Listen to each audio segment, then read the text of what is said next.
दिल्ली में biogas plant को लेकर दिल्ली की मुख्यमंत्री रेखा गुप्ता ने पिछली सरकार पर जोरदार निशाना साधा और कहा कि आज़ादी से इतने दिन बाद दिल्ली का पहला बायोगैस प्लांट अब जाकर लगा। पहले हमने नांगली में इसकी शुरुआत की और अब रिठाला में हो रहा है।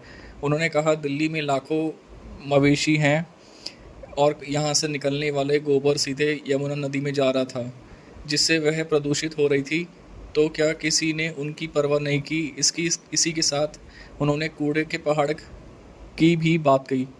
उन्होंने कहा दिल्ली में कूड़े के पहाड़ ख़त्म करने के लिए waste to to waste to energy plant शुरू करने की ज़रूरत है। उन्होंने जोर देते हुए कहा कि जब तक वेस्ट टू एनर्जी प्लांट नहीं लगेंगे तब तक यहाँ का कचरा कभी ख़त्म नहीं होगा। हम चाहे कि जितनी भी बातें करें, कचरे को एक पहाड़ हटेगा और दूसरा खड़ा हो जाएगा। इसलिए इसलिए वेस्ट टू एनर्जी प्लांट विकसित करने की आवश्यकता है। साथ ही उन्होंने और ऊर्जा सहित विभिन्न हरित ऊर्जा क्षेत्रों में काम करने की ज़रूरत बताई और आश्वासन दिया कि दिल्ली सरकार शहर को आगे बढ़ने के लिए हर संभव प्रयास करेगी।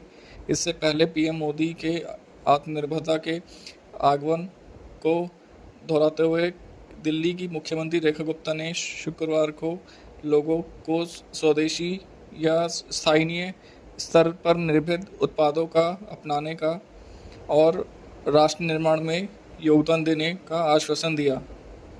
उन्होंने द्वारका स्थित यशभूमि कनेक्शन सेंटर को एक प्रदर्शनी को देखने के बाद कहा सबसे महत्वपूर्ण बात यह है कि आज हर भारतीय को भारत में विकास में योगदान देना चाहिए।